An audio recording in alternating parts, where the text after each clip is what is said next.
Tem certeza? Amém? Amém. Muito bem. Livro dos Atos, capítulo 25, a partir do verso de número 13. Passados alguns dias, o rei Agripa e Berenice chegaram a Cesareia, a fim de saudar Festo. Como se demorassem ali alguns dias, Festo expôs ao rei o caso de Paulo, dizendo: Félix deixou aqui preso certo homem, a respeito de quem os principais sacerdotes e os anciãos dos judeus apresentaram queixa, quando estive em Jerusalém, pedindo que o condenasse. Eu lhes disse que não é costume dos romanos condenar quem quer que seja, sem que o acusado tenha presentes os seus acusadores e possa defender-se da acusação. Assim, quando eles vieram para cá, sem nenhuma demora, no dia seguinte, assentando-me no tribunal, determinei que o homem fosse trazido. Levantando-se os acusadores, não mencionaram nenhum dos crimes que eu suspeitava. Traziam contra ele algumas questões referentes à sua própria religião, e particularmente a certo morto, chamado Jesus, que Paulo afirma estar vivo. Estando eu perplexo quanto ao modo de investigar estas coisas, perguntei-lhe se queria ir a Jerusalém para ali ser julgado a respeito disso. Mas havendo Paulo apelado para que ficasse em custódia para o julgamento de César, ordenei que o acusado continuasse detido, até que eu o enviasse a César. Então Agripa disse a Festo: eu também gostaria de ouvir esse homem. Festo respondeu: amanhã você poderá ouvir. De fato, no dia seguinte, vindo Agripa e Berenice com grande pompa, tendo eles entrado na sala de audiência, juntamente com oficiais superiores e homens eminentes da cidade, Paulo foi trazido por ordem de Festo. Então Festo disse: Rei Agripa e todos os senhores aqui presentes, vejam esse homem, por causa de quem toda a multidão dos judeus recorreu a mim, tanto em Jerusalém como aqui, clamando que não convinha que ele vivesse mais. Porém eu achei que ele não tinha feito nada que fosse passível de morte. Entretanto, tendo ele apelado para o imperador, resolvi mandá-lo para lá. No entanto, a respeito dele, nada tem de mais concreto que possa escrever ao imperador. Por isso eu o trouxe à presença dos senhores, e especialmente a sua presença, ó rei Agripa, para que, feita a arguição, eu tenha alguma coisa a escrever, porque não me parece razoável enviar um preso, sem mencionar ao mesmo tempo as acusações que existem contra ele. A seguir, Agripa, dirigindo-se a Paulo, disse: você está autorizado a falar em sua defesa. Então Paulo, estendendo a mão, passou a defender-se nesses termos: tenho-me por feliz, ó rei Agripa, pelo privilégio de hoje, na presença do Senhor, poder produzir a minha defesa de todas as acusações que os judeus fazem contra mim, especialmente porque o Senhor é versado em todos os costumes e questões que há entre os judeus. Por isso peço que o Senhor me ouça com paciência. Quanto à minha vida, desde a mocidade, como decorreu desde o princípio entre o meu povo e em Jerusalém, todos os judeus a conhecem, pois na verdade eu era conhecido deles desde o princípio, se assim o quiserem testemunhar, porque na condição de fariseu eu vivi conforme o partido mais rigoroso da nossa religião. E agora estou sendo julgado por causa da esperança da promessa feita por Deus aos nossos pais, a qual as nossas 12 tribos, servindo a Deus fervorosamente, noite e dia, almejam alcançar. É por causa dessa esperança, ó rei, que eu sou acusado pelos judeus. Por que se julga incrível entre vocês que Deus ressuscite os mortos? Na verdade, eu pensava que devia fazer muitas coisas contra o nome de Jesus, o Nazareno. E foi exatamente o que fiz em Jerusalém. Havendo eu recebido a autorização dos principais sacerdotes, encerrei muitos dos santos na prisão. E quando os condenavam à morte, eu dava meu voto contra eles. Muitas vezes os castiguei por todas as sinagogas, obrigando-os até a blasfemar. E demasiadamente enfurecido contra eles, eu os perseguia até em cidades estrangeiras. Com isso em mente, parti para Damasco, levando a autorização dos principais sacerdotes e por eles comissionado. Ao meio-dia, ó rei, enquanto eu seguia pelo caminho, vi uma luz no céu mais resplandecente que o sol, que brilhou ao redor de mim e dos que iam comigo. E caindo todos nós por terra, ouvi uma voz que me falava em língua hebraica: Saulo, Saulo, por que você me persegue? É duro para você ficar dando coices contra os aguilhões. E então eu perguntei: Senhor, quem é você? Ao que o Senhor respondeu: eu sou Jesus, a quem você persegue. Mas levante-se e fique em pé. Eu apareci a você para constituir um ministro e testemunha, tanto das coisas em que você me viu, como daquelas pelas quais ainda lhe aparecerei. Vou livrar você do seu próprio povo e dos gentios para os quais eu o envio, para abrir os olhos deles e convertê-los das trevas para a luz e do poder de Satanás para Deus, a fim de que eles recebam remissão de pecados e herança entre os que são santificados pela fé em mim. Assim, ó rei Agripa, não fui desobediente à visão celestial, mas anunciei primeiramente aos de Damasco e em Jerusalém, por toda a região da Judéia, e também aos gentios que se arrependessem e se convertessem a Deus, praticando obras dignas de arrependimento. Por causa disto, alguns judeus me prenderam quando eu estava no templo e tentaram me matar. Mas com a ajuda de Deus permanece até o dia de hoje, dando testemunho tanto a pequenos como a grandes, nada dizendo a não ser que os profetas e Moisés disseram que ia acontecer. Isso é, que o Cristo devia padecer, e sendo o primeiro da ressurreição dos mortos, anunciaria a luz ao seu próprio povo e aos gentios. Quando Paulo estava dizendo estas coisas em sua defesa, Festo o interrompeu gritando: você está louco, Paulo? Ficou louco de tanto estudar? Paulo, porém, respondeu: não estou louco, ó excelentíssimo Festo. Pelo contrário, digo palavras de verdade e de bom senso, porque tudo é do conhecimento do rei, a quem me dirijo com franqueza, pois estou persuadido de que nenhuma dessas coisas me é oculta, pois nada se passou em algum lugar escondido. Por isso pergunto, rei Agripa: o senhor acredita nos profetas? Eu sei que o senhor acredita. Então Agripa se dirigiu a Paulo e disse: por pouco você me convence a me tornar cristão. Paulo respondeu: peço a Deus que faça com que por pouco ou por muito, não apenas o senhor, ó rei, mas todos os que hoje me ouvem, venham a ser alguém como eu, mas sem essas correntes. A esta altura, levantou-se o rei, e também o governador, e Berenice, bem como os que estavam sentados com eles. E ao saírem, falavam uns com os outros, dizendo: esse homem não fez nada passível de morte ou de prisão. Então Agripa se dirigiu à festa e disse: esse homem bem podia ser solto, se não tivesse apelado para César. Senhor, mais esta vez nos achegamos à tua presença. Não temos nada em nossas mãos, não merecemos ouvir a tua voz. Na verdade, não merecíamos nem estar na tua presença. E não pretendemos que o Senhor nos receba por causa de mérito nosso, porque sabemos que não temos. Mas por causa de Jesus Cristo, nosso Salvador, por causa do mérito dele, por causa daquilo que ele fez na cruz no nosso lugar, pela redenção comprada com sangue inocente sobre o madeiro, derramado em favor dos nossos pecados, e por causa da ressurreição de Jesus que nos abriu a porta da eternidade, rasgando o véu de alto a baixo, nós nos achegamos a ti com confiança, com muita reverência, é verdade, com temor e tremor, mas com confiança, porque sabemos que somos aceitos, e com gratidão adentramos até a tua presença, Senhor, nesse momento em que já estamos aqui há algum tempo celebrando, adorando o Senhor, e agora especialmente quando desejamos e precisamos ouvir a tua voz. Suplicamos, ó Deus, fale conosco nessa manhã, toca o nosso coração, transforma-nos, ó Senhor, conforme a imagem de Cristo, nosso Salvador.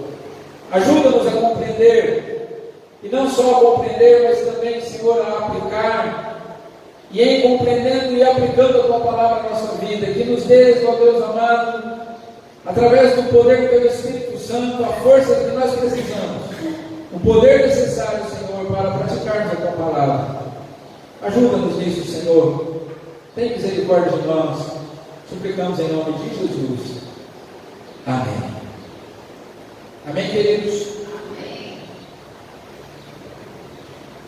Tenho conversado bastante com muitas pessoas, inclusive quarta-feira, aqui no nosso café, nós conversávamos um pouco sobre isso, sobre a falta de conhecimento do Evangelho. Mesmo entre aqueles que se declaram cristãos, muitos não conhecem o que é o Evangelho. Muitos ainda não tiveram a oportunidade de conhecer o Evangelho. Conversávamos aqui na quarta-feira que nos parece às vezes que a nossa mente foi programada de uma forma errada, de forma contrária àquilo que a Escritura nos apresenta como sendo o Evangelho de Jesus Cristo, como sendo a mensagem de salvação. E o texto que nós temos diante de nós nesta manhã é o momento em que o apóstolo Paulo tem a oportunidade de testemunhar não só diante do novo governador Festo, mas também diante do rei Agripa II, que estava no cargo, na posição de rei de Israel naquele momento, em que Paulo está preso, prestes a ser enviado a Roma para, diante do imperador, ser julgado. E agora Festo e Agripa estão diante de uma grande oportunidade de ouvir uma mensagem que pudesse transformar as suas vidas. Festo, governador romano, pagão, não conhecedor do Evangelho, e Agripa, embora judeu, descendente de judeus, mas um homem que, apesar de ser parte do povo da aliança e conhecedor da palavra, como o próprio texto declara, o apóstolo Paulo afirmando que Agripa era conhecedor e acreditava nos escritos dos profetas, uma família que estava vivendo longe de Deus há algum tempo.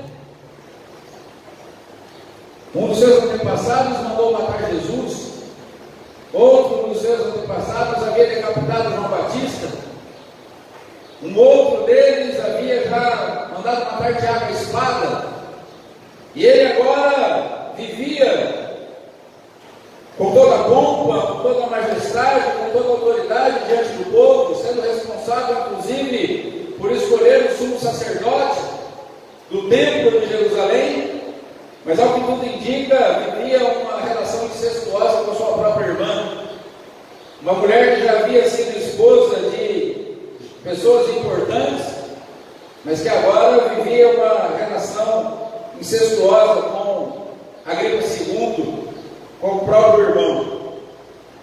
Eles estão diante do apóstolo Paulo com uma oportunidade preciosa nas mãos de ouvir o verdadeiro Evangelho de Jesus Cristo e de terem suas vidas transformadas.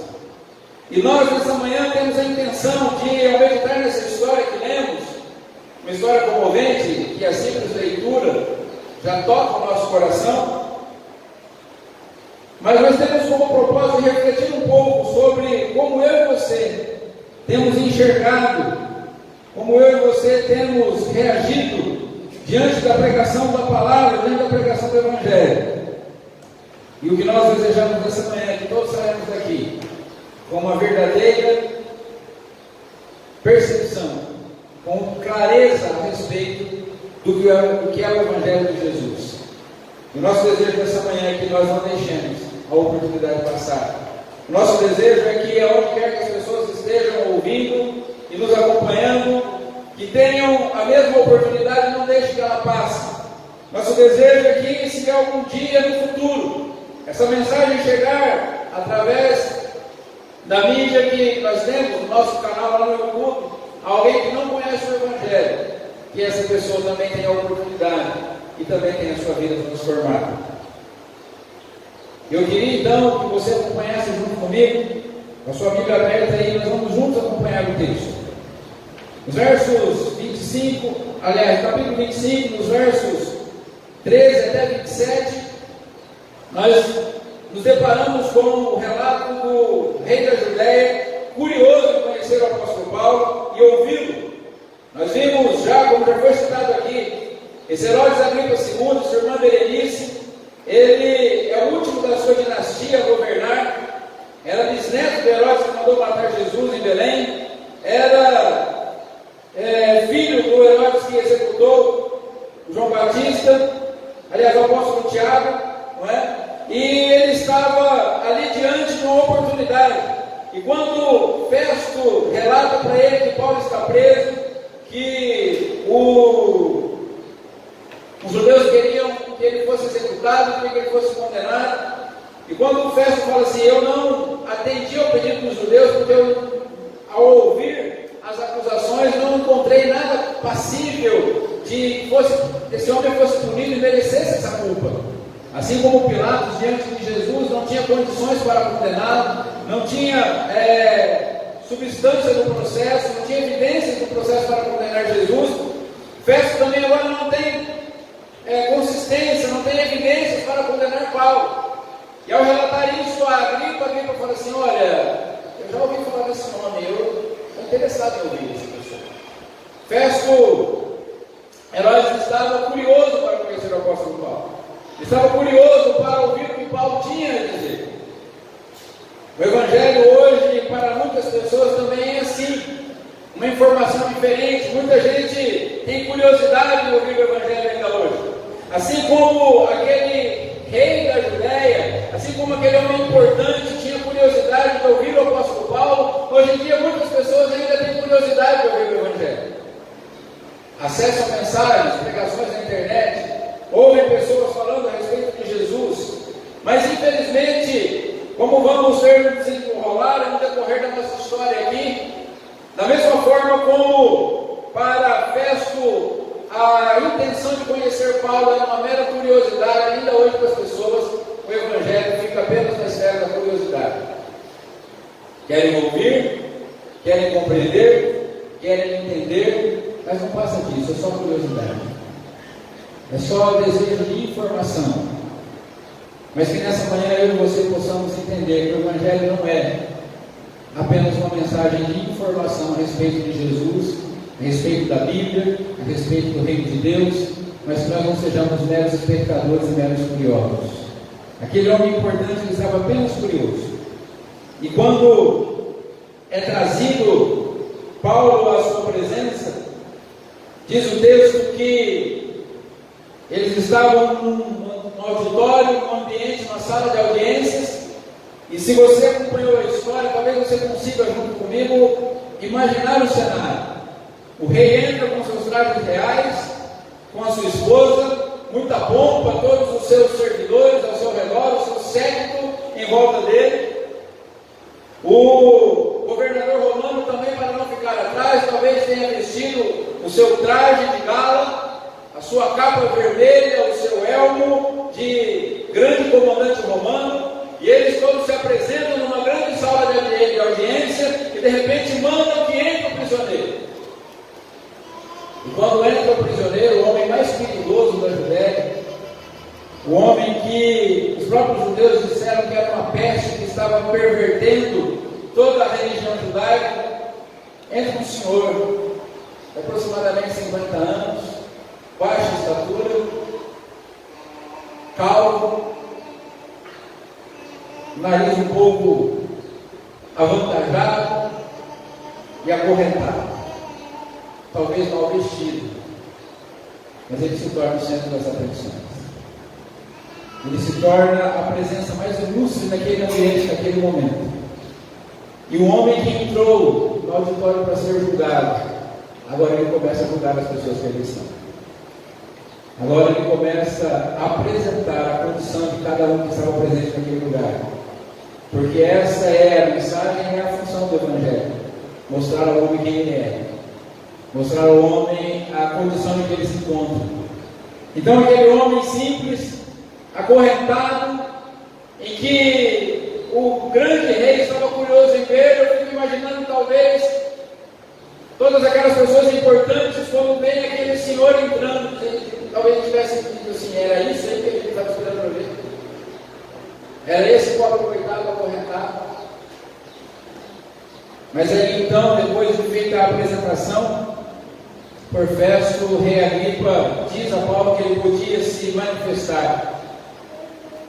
E aí então aquele homem mais simples do ambiente, aquele prisioneiro acorrentado, que pelo texto nós sabemos que estava algemado naquele momento, naquele lugar, diante de todas aquelas pessoas, talvez envergonhado na cabeça de muitos, talvez desprezado na mente de muitos, ele começa a se manifestar.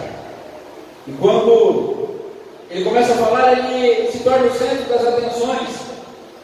E Paulo começa então o seu mais longo e último discurso relatado por Lucas aqui no nosso livro de Atos. E ele começa falando primeiramente da sua violenta vida pregressa. Paulo começa dizendo: eu fui criado criado como fariseu, zeloso pela lei. Nós vemos nos escritos de Paulo que ele se sobressaía a todos a seu lado, e ele fala da violência com que ele servia a Deus, tentando prestar o melhor serviço possível a Deus. Ele prendia pessoas, ele ajudava a condenar pessoas, ele executava pessoas e ele obrigava pessoas a blasfemar. A Bíblia relata a vida pregressa do apóstolo Paulo como um todo indomável, como uma fera sanguinária, sedento de sangue, achando que estava prestando serviço a Deus. Ele continua falando do seu encontro com Cristo, quando ele vai até Damasco, conforme nós lemos no capítulo 9, quando estivemos fazendo a exposição desse texto, desse livro, pelo qual nós já passamos. Ele fala que ao meio-dia uma luz mais resplandecente que o sol. Ontem, meio-dia, eu estava lá no quintal aqui. Estava sol. E eu fico imaginando uma luz mais resplandecente que o sol. Ao meio-dia, no deserto, no caminho de Damasco. E aquela luz envolve todas as pessoas. E diz o outro texto que todos conseguem ouvir a voz que falava com Paulo, mas apenas Paulo compreendia o que estava sendo dito. E ele tem um encontro com Jesus, e Jesus diz: Paulo, Saulo, na verdade o nome que ele ainda usava como judeu, por que me persegues? E ele tem um encontro com Jesus e ele se cai prostrado, e imediatamente ele reconhece aquele que ele estava perseguindo como Senhor. Ele diz: quem és tu, Senhor? E Jesus responde: eu sou o filho de Jesus, eu sou aquele que você persegue. Mas agora você de perseguidor vai passar a ser perseguido. Você está capturado. E não adianta mais a coice. Não adianta mais resistir. Não adianta mais sacudir. Não adianta mais você tentar escapar disso. Você, quanto mais agora você tentar escapar, mais ferrento você ficará. Os aguilhões eram instrumentos pontiagudos que eram colocados nos carros dos cavalos. E ficava mais ou menos na direção em que o cavalo tentava espernear e escoiciar. E cada vez que ele fazia isso, mais machucado ele ficava. E o Senhor estava dizendo: Paulo, você está capturado, você agora é meu, você me pertence, não adianta mais você tentar. É difícil contra você, dura coisa é você tentar escoiciar contra os aguilhões. E Paulo fala que quando ele tem esse encontro com Cristo, ele diz que ele resolve não desobedecer mais, ele está totalmente rendido. E ele recebe agora uma nova missão. O homem que tinha a missão de perseguir, o homem que tinha a missão de matar, o homem que tinha a missão de fazer pessoas blasfemarem, o homem que tinha como missão agora dar o seu voto para que cristãos fossem mortos, agora tinha como missão, tinha como um novo propósito, servir as pessoas, anunciar o Evangelho de Cristo, tanto a judeus como a gentios. Ele recebe um serviço agora, que era servir o reino de Deus. Ele tinha uma nova lei para obedecer. O homem que era criterioso com toda a lei, o homem que tinha que obedecer à lei judaica, o homem que fazia de tudo para fazer com que a lei fosse cumprida à risca, agora ele tem uma nova lei, não uma lei mais gravada em tábuas de pedra, e nem em rolos de pergaminho, mas uma lei gravada no coração. E futuramente ele vem escrever dizendo assim: porque o fim da lei é Cristo, a justiça de todo aquele que crê. A justiça que é pela fé no Filho de Deus. A quem Deus ressuscitou para a nossa justificação. Aleluia. Não é mais a lei da pedra, não é mais a lei dos papéis, não é mais a lei escrita por caneta ou por tinta, mas é uma lei escrita no coração pelo sangue de Cristo, nosso Salvador. Aleluia. E ele recebe a sua nova lei, ele recebe a sua nova missão. Mas ao fazer isso, ele é preso e acusado, conforme é relatado no texto. E agora, vivendo naquela prisão, 2 anos depois, ele está diante do tribunal. Mas o que a gente percebe é que aquelas pessoas que estão prestando atenção na pregação de Paulo, para tentar encontrar, conforme Festo disse, alguma coisa que pudesse servir de acusação, porque até aquele momento, Festo estava se vendo diante de uma situação que ele teria que enviar um prisioneiro ao imperador e não tinha como escrever uma acusação contra ele. Mas naquele momento a acusação começa a ser escrita contra aqueles que estão ali para encontrar alguma coisa que acusar o apóstolo Paulo. A acusação está sendo escrita e essa é a função do Evangelho. Essa é a atitude do Evangelho. O Evangelho ele nos acusa, o Evangelho ele nos confronta. A palavra evangelho significa boa notícia. A palavra gospel é boa notícia, boas novas.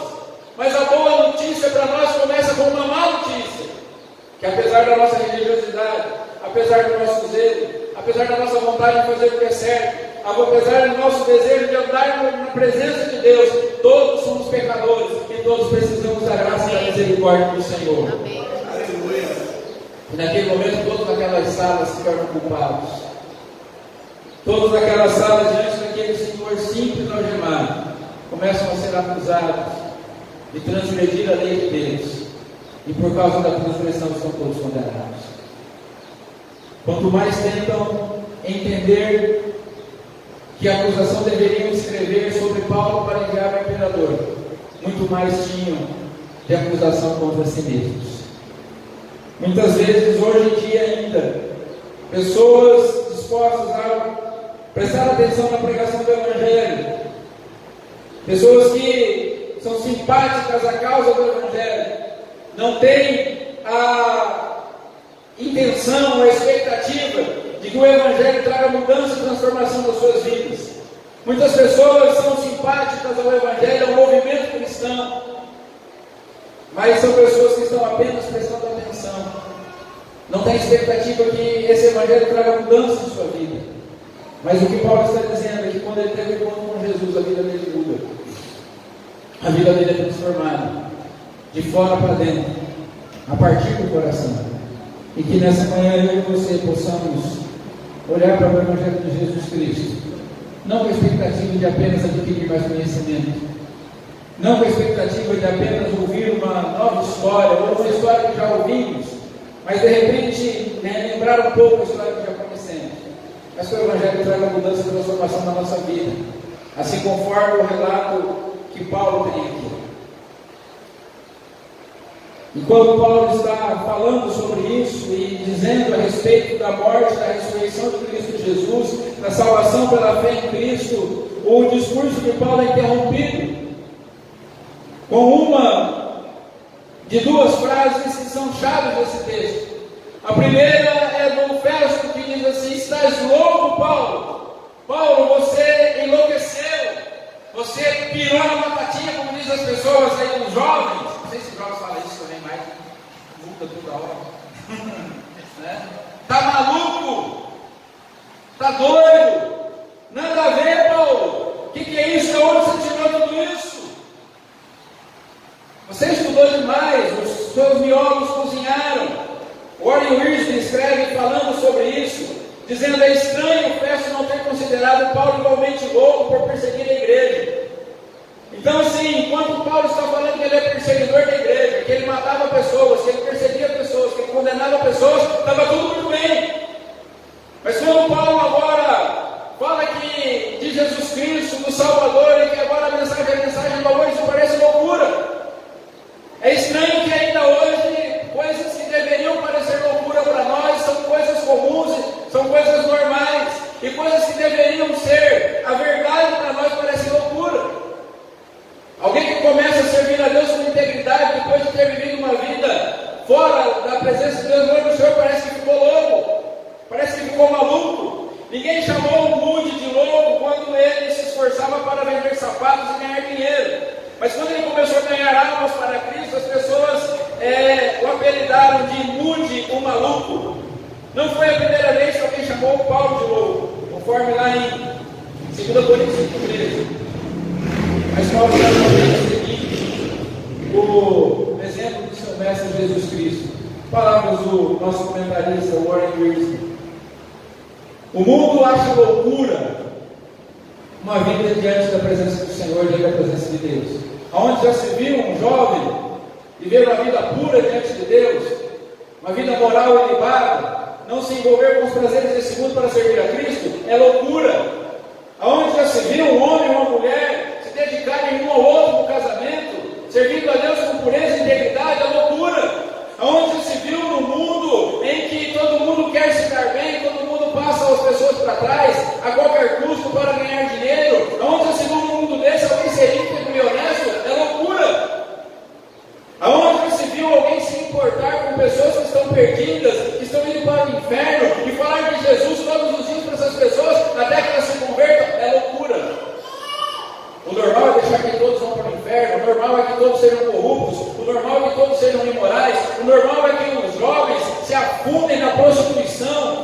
bebida, na droga, na promiscuidade. Isso é o normal.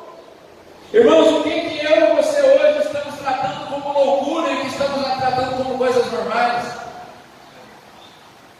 O quanto o pecado nos cheira mal, o quanto o pecado nos incomoda, o quanto o pecado nos entristece, o quanto as pessoas que estão caminhando para o inferno têm a nossa compaixão.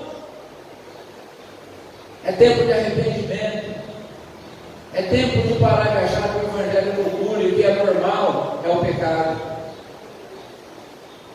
Festo falou assim: isso é loucura, isso é uma doidice, você está maluco.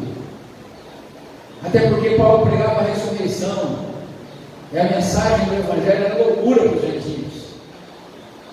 É loucura para os gentios porque, de acordo com a crença dos gregos, toda alma é boa, e toda alma será salva, e todo pecado é cometido através do corpo. A matéria é ruim.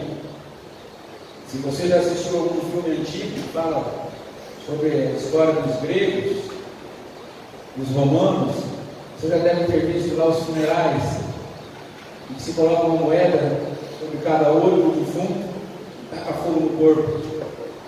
A moeda é para pagar o barqueiro que faz a travessia do rio até o lugar de deleite na eternidade, e o corpo é queimado para que a matéria seja completamente destruída. Quando Paulo fala em ressurreição, ele fala assim: tudo isso a gente não quer. Porque o corpo vai ser restaurado? Não, não pode. A alma tem que ser livre do corpo. Mas a mensagem do Evangelho é que Jesus é o Salvador do nosso corpo, da nossa alma, do nosso espírito. E não vai ficar uma unha nossa nessa terra. Não vai ficar um dente nosso nessa terra. Tudo será restaurado. Ele veio para restaurar todas as coisas. Loucura para os gentios. Segunda frase que esse texto nos mostra, que ali, quando Paulo fala assim: eu não estou louco, Festo, pelo contrário, eu estou falando palavras de sabedoria, palavras de ciência, e o rei sabe do que eu estou falando. E o rei, agora Paulo se dirige ao rei e fala assim: o senhor não acredita nos profetas? E o próprio Paulo responde: eu sei que o senhor acredita. E aí, o Agripa, bem sem jeito, ele não tinha como responder aquela pergunta. Porque se ele responde a pergunta, então por que vive uma vida toda atrapalhada se acredita nos profetas? Então, para tentar sair pela tangente, para não ceder, para não se arrepender, para não se prostrar, ele olha para o Paulo e fala assim: ei, Paulo, quase você consegue. Ele acusa Paulo de tentar ser seduzido com a mensagem do Evangelho. Quase você consegue. Nossa Bíblia aí: por pouco, Paulo, você não me persuade a me tornar cristão. Quase que eu consigo. Talvez você já tenha ouvido algum amigo teu falar assim: ei, você quase me converteu agora. Ontem à noite alguém perguntou assim para mim: foi você que converteu o fulano? Eu falei assim: rapaz, eu não converti ninguém.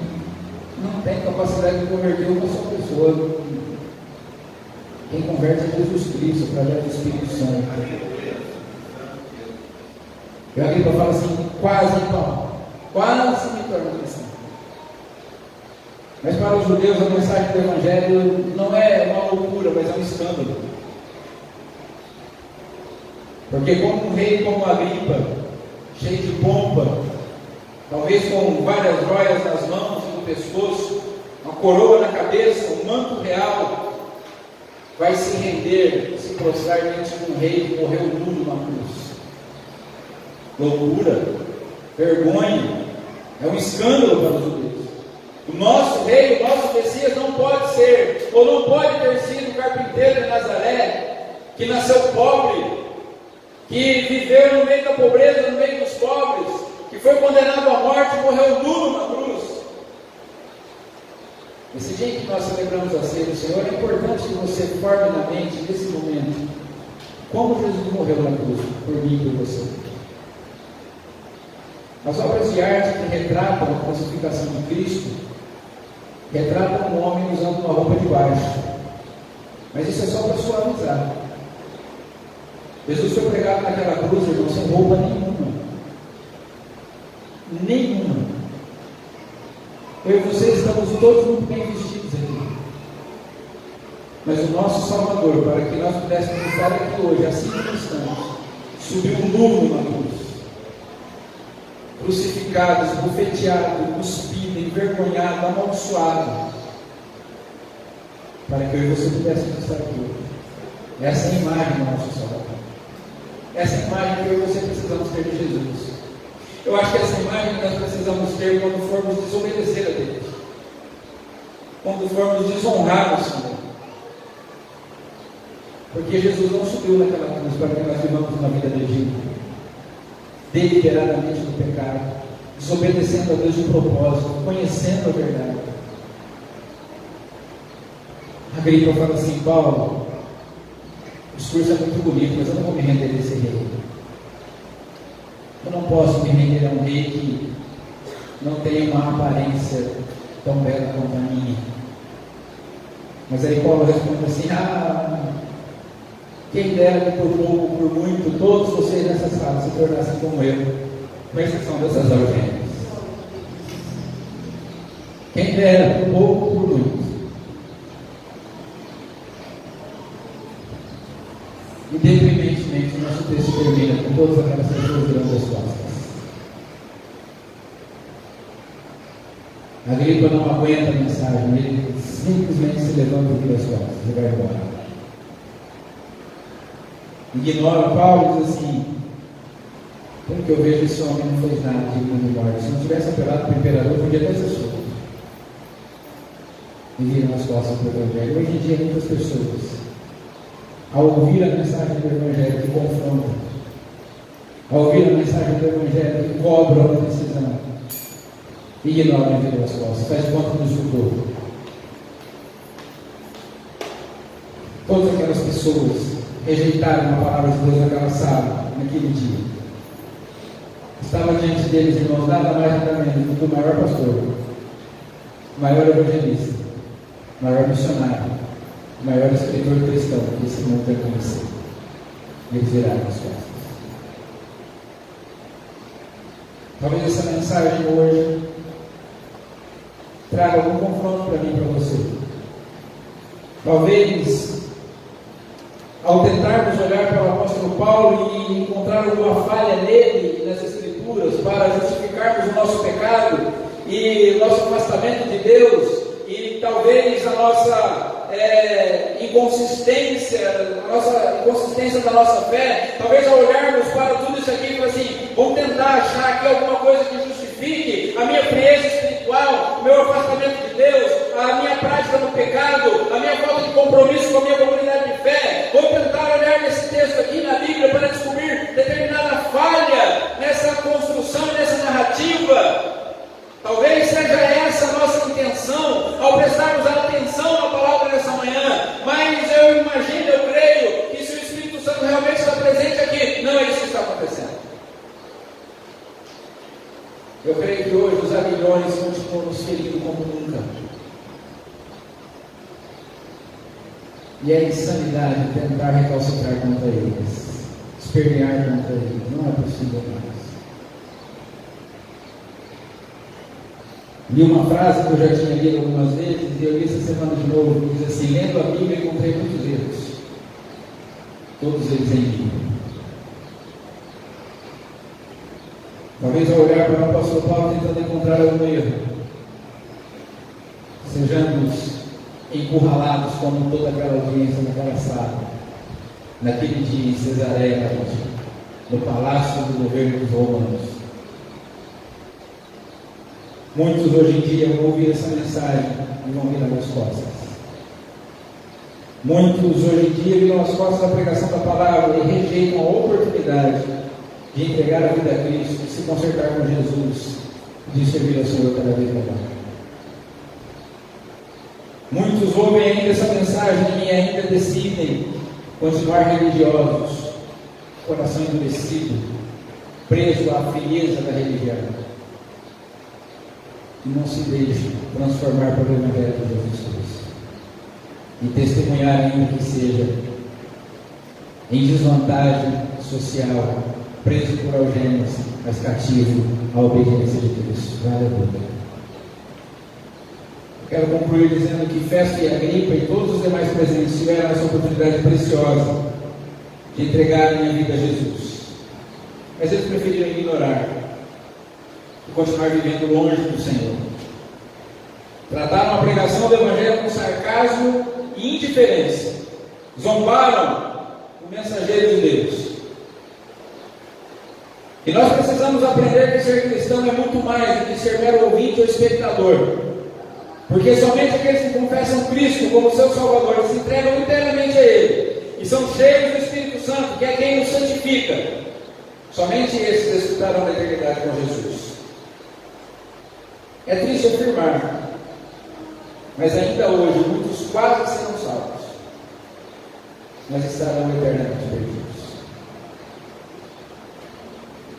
Muitos estarão na porta, mas do lado de fora. Tem um sermão muito bonito do pastor Fernando sobre esse texto, que tem tema: quase salvo, mas eternamente perdido. Talvez essa fosse a frase que devesse ser escrita na lápide de Herodes Agripa II. Tomara que essa não seja a frase da minha e da sua lápide. Quase conseguiu, mas ficou fora. Quase aceitou, mas rejeitou. Teve a oportunidade, mas não aproveitou. Acho que começou semana passada o Enem, né? Domingo passado, acho que hoje é o final. Estava vendo lá na reportagem essa semana, aqueles que chegam 5 minutos atrasados, 2 minutos atrasados, 30 segundos atrasados não chegou. A porta estava fechada. Agora só o outro. Mas foram só 30 segundos. Mas agora só o outro. Na vida de Cristo, irmãos, não terá segunda chance. Se você crê como eu creio que Jesus vai voltar e fim de papo. Esse negócio de segunda época, eu não creio assim. Porque tem muito cristão que vive na expectativa assim: não, se Jesus voltar e eu não subir, eu vou ter uma segunda chance. Porque tem uma grande tribulação, e aí tal, e aí tem aquele negócio da cabeça, que não aceita o sinal e vai conseguir. Eu não apostaria nisso se eu fosse você, não. Eu creio, irmãos, que a hora que, como diz o apóstolo Paulo aos Tessalonicenses, a hora que Deus era a ordem, é o soar da última trombeta. Acabou. O pessoal do Enem tem fechação de joelho. Mas quem tiver rejeitado essa mensagem estará eternamente perdido.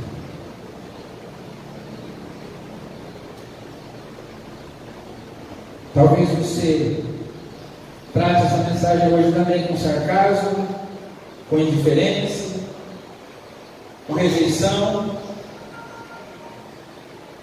mas saiba que oportunidades preciosas precisam ser aproveitadas.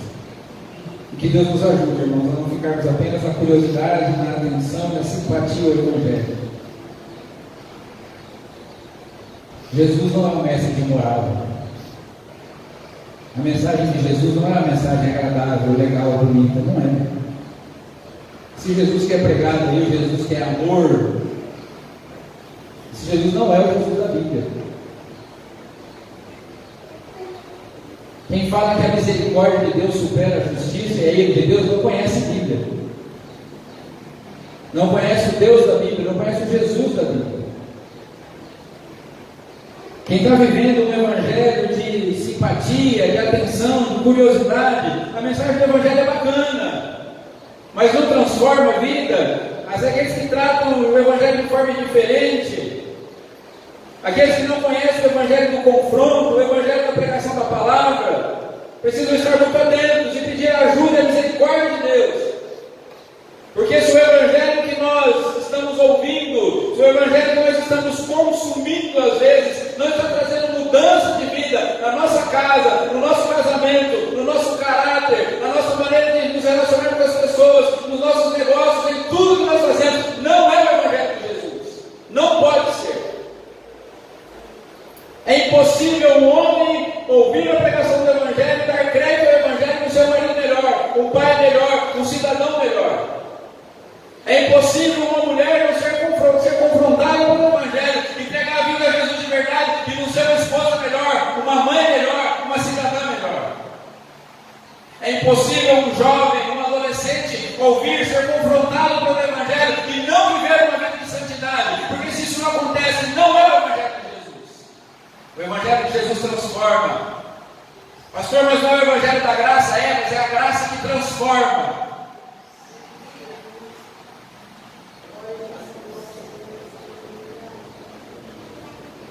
Tem um livro grande assim, escrito com o título Graça Transformadora, escrito lá pelo pastor, que eu esqueci o nome dele. Qual é o nome daquele pastor lá de Curitiba? Foi ele acabando, pegou lá em água o carro para a gente lá, esqueci o nome dele agora, fugiu da minha cabeça. Luciano Subirá, muito bem. De repente fugiu o nome da cabeça. Luciano Subirá tem um livro grosso, mas aliás os livros dele são todos assim, né? Graça Transformadora. O negócio que a salvação foi da graça, posso fazer o que eu quiser. É a pessoa famosa na mídia aí que voltou para a prostituição, que agora ela foi salva pela graça. Então agora ela pode fazer o que ela quiser, porque ela vai continuar sendo salva pela graça. A sua graça no inferno. Lá não tem graça. Porque a graça que não transforma não é a graça de Jesus. Citando mais uma vez o Warren Wiersbe, ele escreve o seguinte: como é maravilhoso ter a oportunidade de crer em Jesus Cristo e ser salvo. Como é terrível desperdiçar essa oportunidade e talvez nunca mais teremos. Todos nós temos essa oportunidade hoje de experimentar a graça de Jesus Cristo. Pastor, mas eu já sou crente. Não estou perguntando se é crente ou não. Perguntando se já entregou a vida para Jesus. Eu posso afirmar categoricamente, eu vivi 35 anos da minha vida dentro da igreja sem ter entregado minha vida a Cristo. De verdade. Sabe aquele momento do encontro? Que todas as nossas defesas caem? Sabe aquele momento que Isaías diz assim: ai de mim, estou perdido. O momento em que o pai de Sansão fala assim: mulher, nós vamos morrer, nós vamos Deus. O momento em que Pedro fala: Senhor, afasta-te de mim, eu sou um homem pecador. O momento em que nós conseguimos enxergar quem Deus é e quem nós somos. Eu fui ter essa experiência com mais de 35 anos de igreja. Já tinha batizado gente, já tinha pastoreado a igreja, mas não tinha tido essa experiência. Mas como diz o cântico, um dia eu senti o meu pecado em mim. Sobre mim a espada da lei, eu falei assim: eu estou perdido.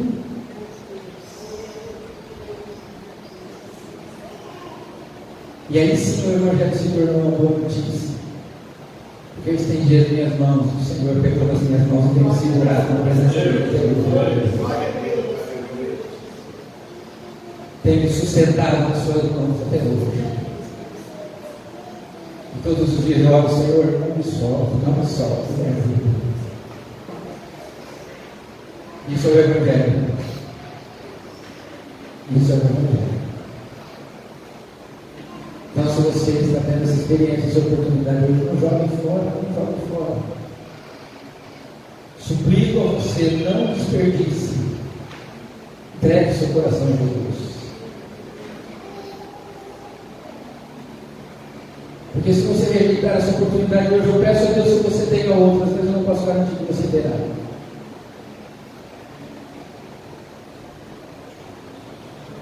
O dia que nós nos separamos com essa oportunidade, nosso pecado deixa de ser tão interessante.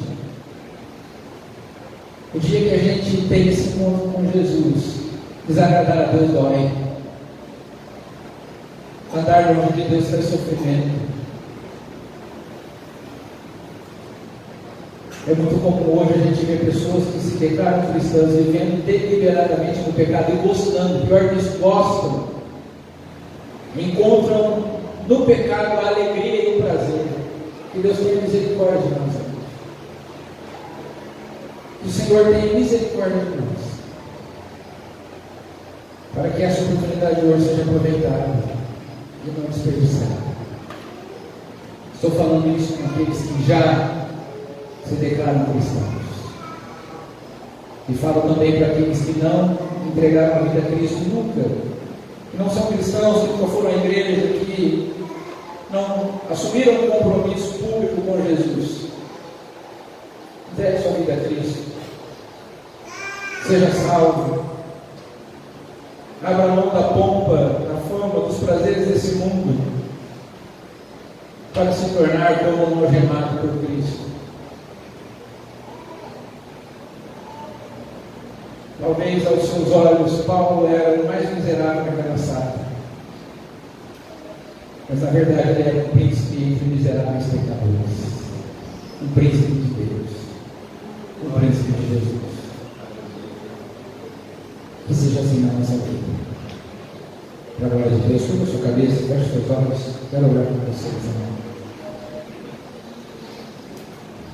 Ó Deus, no nosso coração nessa manhã, Senhor, dá-nos, ó Senhor, a oportunidade e o privilégio de compreender o Evangelho. Revela, Senhor, a verdade sobre nós e revela-nos quem Tu és. Sonda, Senhor, o nosso próprio coração. Sonda o coração de cada um de nós aqui nessa manhã, Senhor, para que saibamos exatamente quem nós somos e corramos para os Teus braços. Senhor, que aqueles que correrem para os braços do Senhor nessa manhã sejam salvos. Senhor, que estendam as suas mãos para que o Senhor nos segure e não solte nunca mais. Que o Teu Espírito Santo venha entrar no coração de cada um de nós hoje de uma forma extraordinária, totalmente nova, trazendo mudança, trazendo, Senhor, alegria e deleite na Tua palavra e na Tua lei. A lei escrita na tábua do nosso coração, com o sangue de Cristo.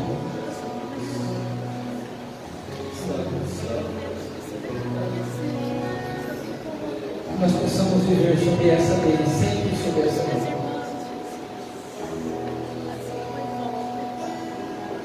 Tem misericórdia de nós. Tem misericórdia de nós. Todos aqueles que estão clamando por misericórdia nessa manhã, Senhor, sejam alcançados por Ti.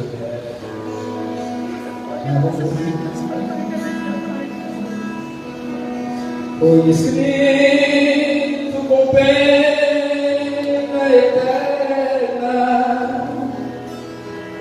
o escritor foi o meu Criador.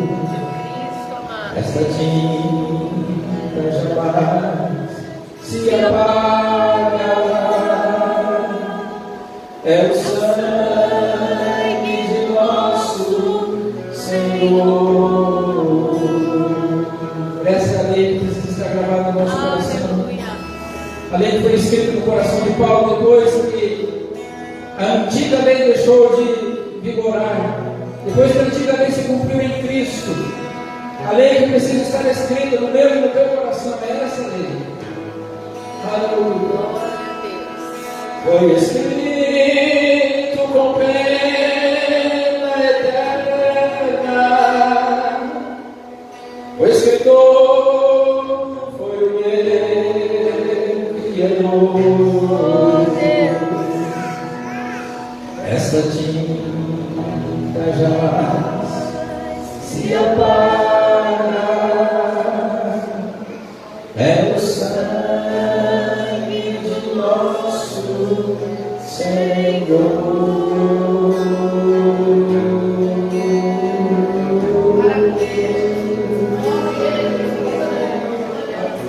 Aleluia. Louvado seja o nosso Senhor. Eu te dou a glória, Senhor. Eu te dou a honra. Toda adoração a Tua glória. Toda exaltação ao Rei dos Reis, ao Senhor dos Senhores. Todo louvor da glória. Louvado, agradecido, bendito seja o nosso Senhor. Santo, santo, santo, santo. Santo é o Rei Todo-Poderoso. A Ele seja honra, a Ele seja glória, a Ele seja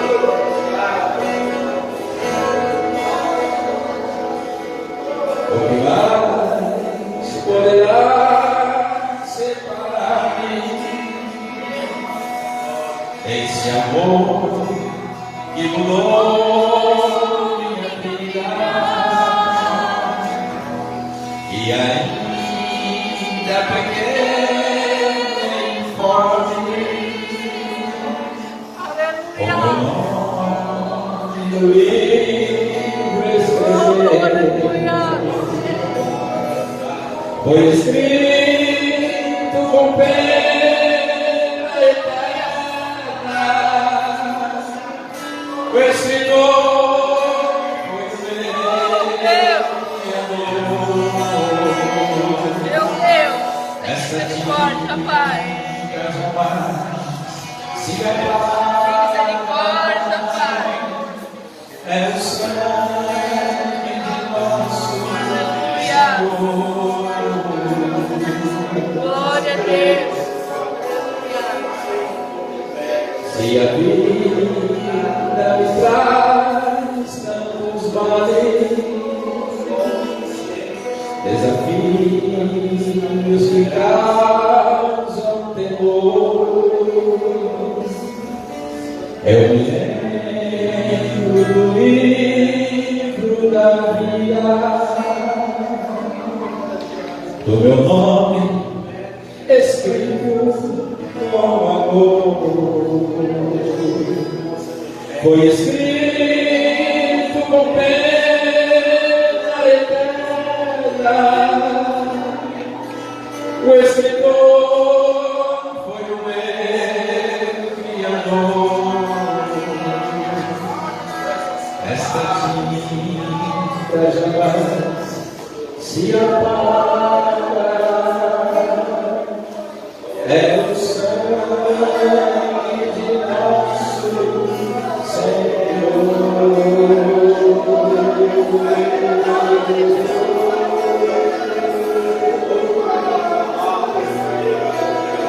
Aleluia. Quando essa lei é escrita no nosso coração, nosso nome é escrito no livro da vida. E de lá ninguém pode apagar. Nada pode nos tirar, nos arrebatar do amor de Deus. Nada tira-nos da presença do Senhor. Nada pode nos separar do amor de Cristo. Aleluia. Exaltado e agradecido seja o nome do Senhor. Toda honra, toda glória. Louvado seja o nosso Deus. Nós vamos celebrar a ceia e pedir para que aqueles que vão